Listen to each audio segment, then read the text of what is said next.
OK, c'est live.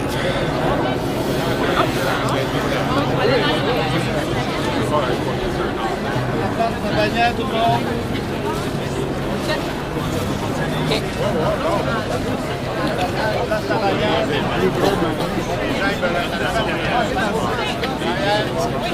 Alors, les gens qu'on a, les gens du groupe sociaux, on vous invite à derrière la bagarre du levant.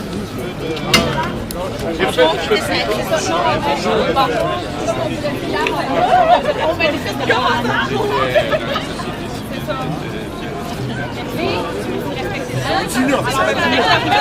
Derrière, vous voulez? Les journalistes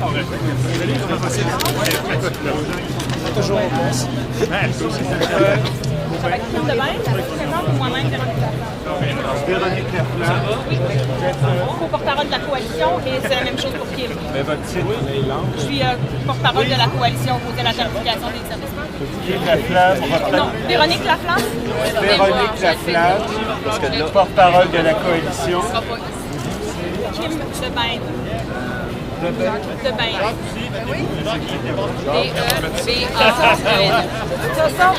D-E-G-A-E-N. Aussi porte-parole de la coalition. Joël qui est là. On va aller marcher avec notre gang, les 4 Alors, je sais que c'est un homme de...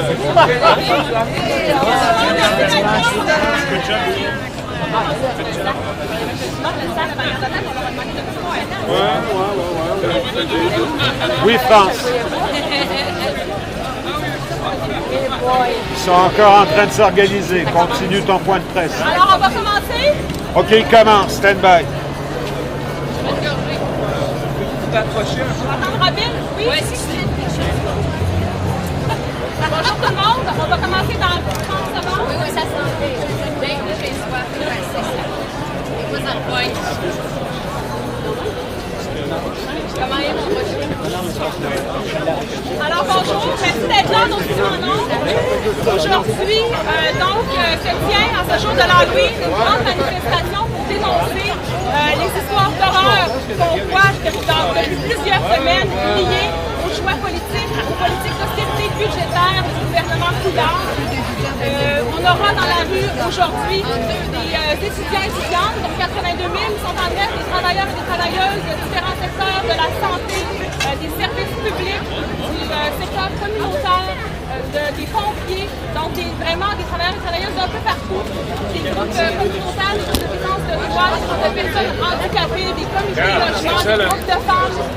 Donc vraiment aujourd'hui, on a des gens de partout au Québec et de plusieurs secteurs de la société civile qui vont marcher ensemble devant les rues pour dire au gouvernement Couillard que s'il décide d'appuyer l'ensemble de la population, c'est toute la population qui va trouver devant lui en même temps dans les rues. Alors le but de la manifestation, c'est de dire au gouvernement qu'on refuse ces politiques d'austérité d'une part, et d'autre part, on sait très bien que l'austérité n'est pas une fatalité. Il y a plusieurs solutions, plusieurs alternatives à l'austérité budgétaire. On va vous en parler un peu plus tard. Alors derrière nous, vous avez des gens de différents groupes sociaux, des gens représentant différents groupes membres de la coalition, des groupes qui ont appuyé la manifestation. On va vous les présenter à la fin du point de presse et vous pourrez par ailleurs leur poser des questions également.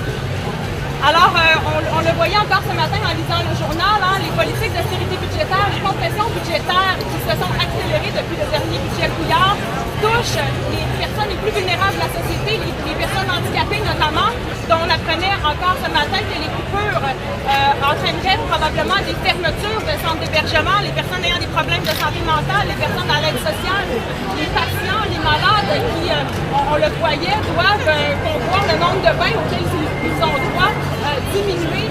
Les travailleurs et travailleuses de la santé, donc qui travaillent auprès des usagers et usagères, qui occupent des postes partout au Québec. Alors c'est ça pour nous, un massacre. C'est un massacre qu'on nous annonce. Et malheureusement, ce n'est que la pointe de l'iceberg, parce que déjà le gouvernement nous dit que les compressions du prochain budget vont être pires encore que celles du dernier budget, avec lesquelles dont on vit les conséquences présentement. Alors voilà ce qu'on dénonce aujourd'hui, c'est tout ce massacre auquel on fait référence, qu'on qualifie l'austérité d'histoire d'horreur. Donc par ailleurs, il y a de nombreuses femmes, de nombreux groupes de femmes qui marcheront aujourd'hui avec nous, qui sont des membres de la coalition. On s'inquiète en particulier de l'impact de ces mesures d'austérité sur les femmes, sur l'atteinte de l'égalité entre les hommes et les femmes. Donc, c'est pour cette raison que vous verrez de nombreux groupes de femmes présents à nos côtés. Ça nous inquiète énormément l'impact des mesures d'austérité sur les femmes et sur l'ensemble de la population. Donc, voilà. Dernièrement, avant de parler davantage de fiscalité, soulignons que le gouvernement invoque, si vous voulez, la justice pour les générations futures. Hein? Le gouvernement invoque le fait qu'il faut laisser des finances publiques en bon état pour les générations futures, mais en saccageant les programmes sociaux, les services publics comme on le fait actuellement, eh bien, on saccage tout le filet social que d'autres générations se sont battues pour laisser aux générations futures. Et donc, on conteste absolument cet argument. Ce qu'on revendique aujourd'hui, c'est la justice sociale et le respect des droits pour tout le monde, y compris les générations futures. On s'inquiète des attaques contre la dignité des personnes et on va rappeler au gouvernement qu'il s'est engagé à respecter les droits humains de tous et toutes, en particulier les droits économiques et sociaux. Et il y a l'obligation de respecter ces droits-là. Donc, pour nous, l'austérité budgétaire n'est absolument pas un argument valable, si vous voulez, pour détruire ce filet social. Je vais laisser maintenant Kim Debène, également porte-parole de la coalition, parler des solutions qu'on met de l'avant pour éviter cette austérité horrifiante.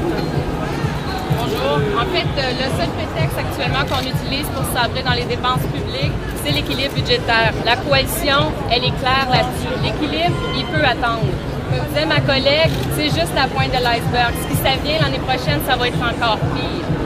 D'un côté, on a une commission sur la révision des programmes qui a été mandatée d'aller couper 3,2 milliards de dollars. Une commission dont la composition est uniquement d'économistes et de fiscalistes de droite. D'autre part, on a une commission sur la fiscalité, une commission qui a terminé ses consultations publiques pas plus tard que cette semaine. Tous les groupes sociaux s'entendent. Cette commission-là, c'est bidon. C'est complètement bidon. On va aller chercher seulement 650 millions de dollars en termes de fiscalité. Pourtant, de l'argent, il y en a.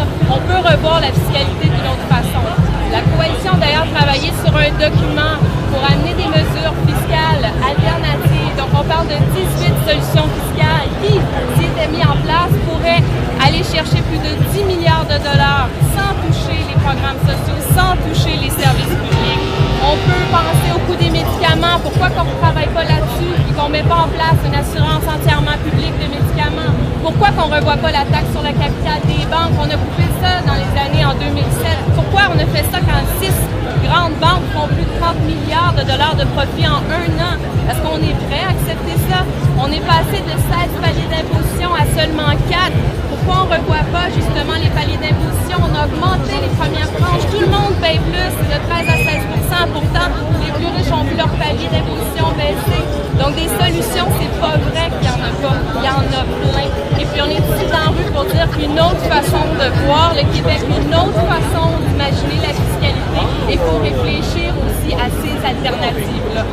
D'autre part, on tient à dire qu'il y a des manifestations, il n'y en a pas seulement à Montréal. De manière simultanée, aujourd'hui, on en a aussi à Bécomo, à Latuc, à Sherbrooke, à Rimouski.